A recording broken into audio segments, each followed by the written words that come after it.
Koji Center, we travel back to the Jurassic universe to a new island introduced to us in the latest outing, Jurassic World Rebirth. With new creatures comes new dangers, and with new dangers comes new ways to die. So hang tight, because today on the analysis platform, we'll simulate in detail what happens when playing God goes off the rails, and our own creations come back to bite us in the ass in the most gruesome ways possible. This isn't for the weak, so if you have the guts to make it to the end, prove it. Smash that subscribe button and witness, for the first time ever, 10 ways to die in 3D. It only gets messier from here. Number 1, Dark Agony. Aside from getting shredded and eaten alive by a hungry theropod, perhaps the next worst thing is getting shredded and eaten alive while blinded. At least when your eyes aren't out of commission, you would at least know when or where the next blow would come from. And you might even pull off a ridiculous stunt like Owen did. No, just kidding. In all likelihood, especially if you're by yourself confronted by InGen's Dilophosaurus, the lights would go off for you a lot faster and at range. Thankfully for Miss Delgado, the Dilo wasn't already all that hungry anymore and likely didn't want to deal with a big T-Rex afterwards, lest she'd share the same fate as Nedry and his fellow spy Dodgson. So what happened to these folks? And what would have happened to Teresa had the Dilo felt extra bold with hunger? Riot is a big fella. However, if the Dilo manages to aim at his eyes with the dark spitting venom, the burning sensation would make it difficult to see and run away. This is just the type of weapon that neutralizes something known as a fight or flight response, especially against large prey that in this case would have fought back. Riot will no longer be able to fight back effectively, nor will he be able to flee without tripping or running into something, making the Dilophosaurus effectively eat at its leisure. And here's where the agony begins. Dilophosaurus would probably start taking bites out of the softer areas like the back of the limbs, stomach, and groin, consuming them while the prey is still alive.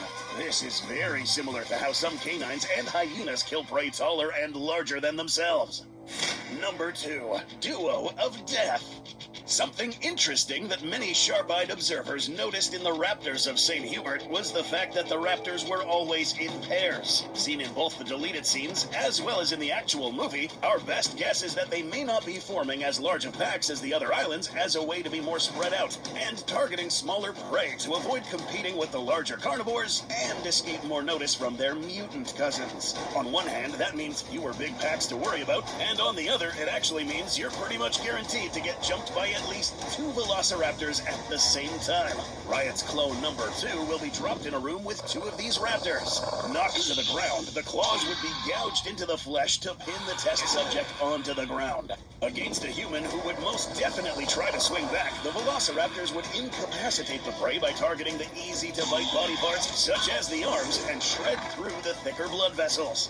Now, the following may seem like a very morbid piece of advice, but if anyone does ever find themselves in a situation like this, the best thing to do, and to cut the torturous process short, best give them the chance to bite the body part that will help end it sooner for you. Number 3, Clean Cut. One of the most interesting and distinct cameos in Jurassic World Rebirth was that of this fella, Dunkleosteus. Now, this one in particular is a bit larger than what it actually was in real life, especially after its size got nerfed with more recent evaluations. So, what would this obviously genetically buffed Dunkleosteus be capable of in the oceans of the Jurassic universe? Something like this was used to consuming other armored fish. Armored animals that, if not swallowed whole, may not have their head be worth digesting due to all the bone. So, if it didn't swallow anyone whole, which would mean a slow death via a combination of drowning and stomach acid, the victim would likely wind up bisected, since it would be used to biting the upper head off. Dropping Riot into our test tank here, we'll find that this bite, inflicted by jaws that look like shears, would very easily bite through Riot, who does not carry an exoskeleton around. This clean cut means the upper body, or the brain, would be conscious for a short time as the upper body sinks to the bottom, while Riot sees the dunk swim away with his bottom half. This traumatizing image will become more blurry and darker very quickly, and that's the best case scenario. Otherwise, the last remaining seconds would involve enduring smaller reef sharks and carnivorous fish pecking at the conscious remains. Number 4, Land and Strip. On this island, as a wise man once said, there is no such thing as safe, much less on an island full of mutants. One of these mutants was the result of InGen striving for vertical superiority in an attempt to create a creature that excels at both land and air. These new mutant hybrids were their latest product, Mutadons, measuring at around 16 feet in length and weighing at around 500 pounds. These creatures are heavier than a majority of the other flying animals, and quite frankly a bit too heavy to fly with these proportions, but we got what we got. The very first victim seen in the movie to fall prey to the Mutadons was none other than a velociraptor, and was able to make quick work of it. We learned two things here, and would have learned more had half the screen not been covered by someone taking a piss. In this case, the Mutadon decided to attack from above with an ambush, leveraging that weight in conjunction with speed to land a blow that knocked the velociraptor flat on its tail. Secondly, the Mutadon relied mostly on its beak and strong neck muscles to repeatedly slam the raptor on the floor, culminating the attack with a shredding bite. Our Riot clone may not even make it that long with a pulse. The hybrid mutant would dive bomb feet first onto the back or chest of the victim, either paralyzing the spine that very instant or worse, sliding its sharp talons down the unprotected torso. With his chest cavity exposed, the Mutadon could continue slamming the body if Riot had any fight left in him. But more likely than not, the paralysis caused by the initial blow would let the Mutadon begin tearing into what, for the mutant, was a very easy kill. Number 5. Blood Bash. Ember, the name given to the T-Rex with the chunk in Jurassic World Rebirth, was absolutely no pushover. Seemingly lazy at times and chasing the Delgados with no hurry. Today, Ember will actually be hungry and will find it worth their while to chase Riot down a makeshift river we made. Let's see what would have happened in the movie had the T-Rex actually tried a little harder to fish out Ruben Delgado. We are all no strangers to the formidable bite force of T-Rex. Now, if you're new here and watching this just for fun, welcome!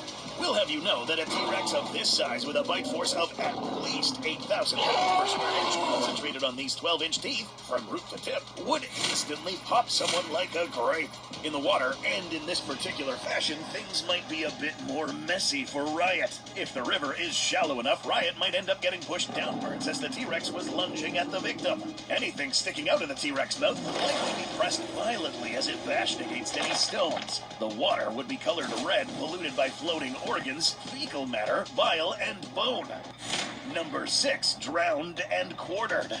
One of the most popular additions to the roster of the new creatures in Rebirth was the Spinosaurus. Returning in both quality and quantity, these Spinosaurus displayed coordination, mutualism with other species, and locomotive prowess. Now, considering how they are almost always in a group and seem to consider humans priority targets, either as food or potential threats, it's quite possible you would wind up getting attacked by multiple ones at the same time.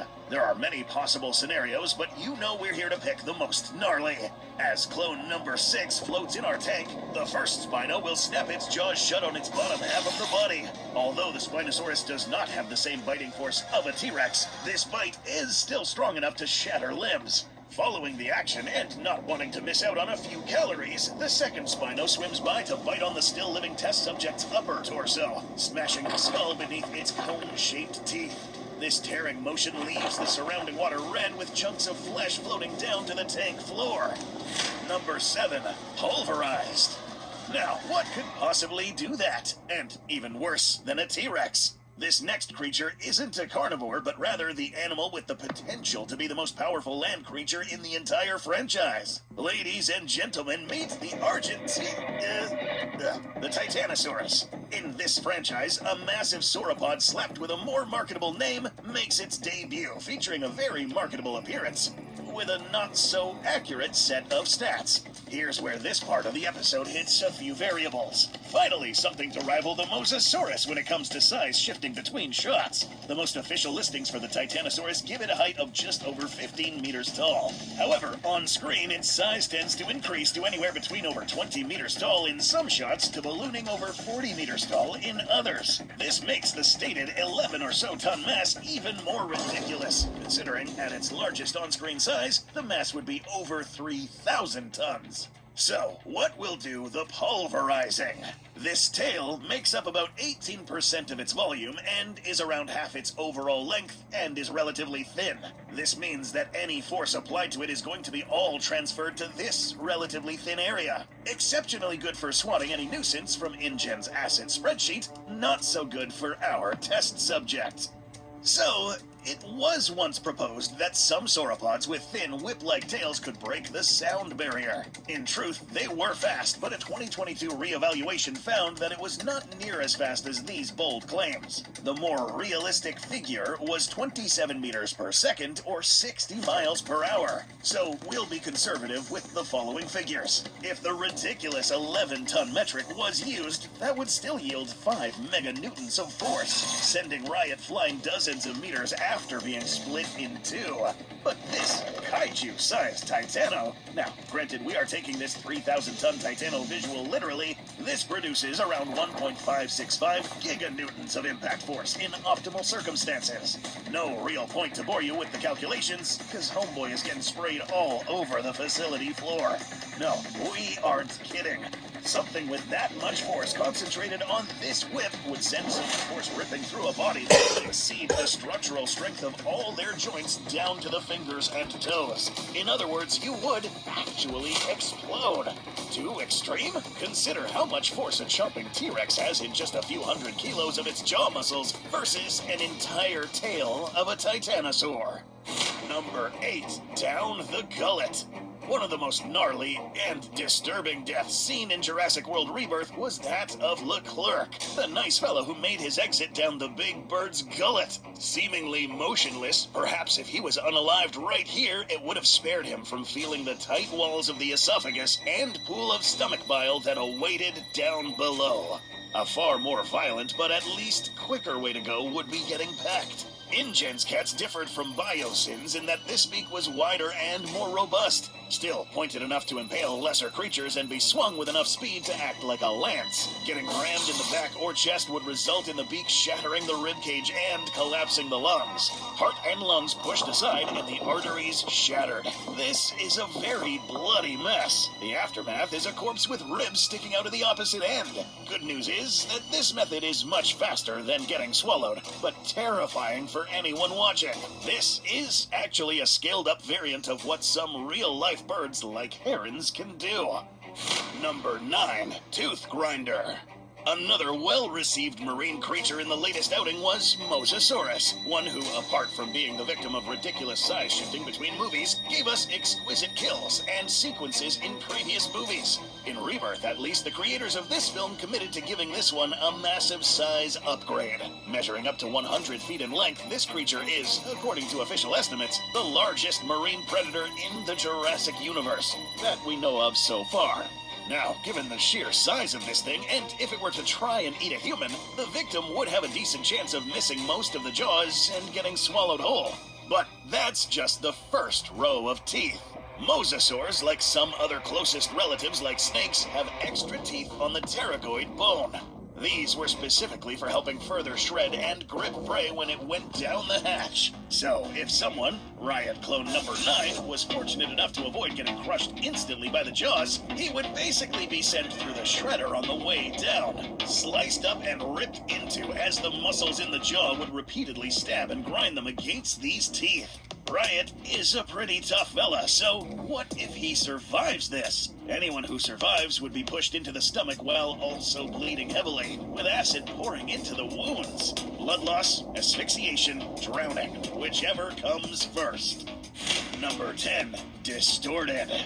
No other creature in this list is better at distorting the human figure than the Distortus Rex. Loved and hated by the masses, and would have also been received so had it made its debut in Nublar. This malformed atrocity was still functional enough to breathe, walk, and hunt. Or how else would this thing grow to be 8 meters tall? Part of its success was likely due to its forelimbs, and at the end of these were hands armed with 3 digits, one acting as an opposable thumb. This allowed this animal to reach out, extending its range quickly to ensnare a victim and bring it close to its mouth. From here, we can select from many methods. Instantly crushed by the hands if it Hulk smacked down hard enough to turn your skull into a pancake. Gripped and squeezed between the fingers until your fluids are forced out of your mouth. Bitten and snapped into as it holds onto the lower body just to chew you in half like he's eating a candy bar. Getting played with like a toy and swung around. Getting bashed against objects until you're bludgeoned to death. Getting manhandled and unalived by a dexterous creature like the D-Rex, or Indominus, or Indoraptor, or Scorpius is certainly one of the worst ways to go.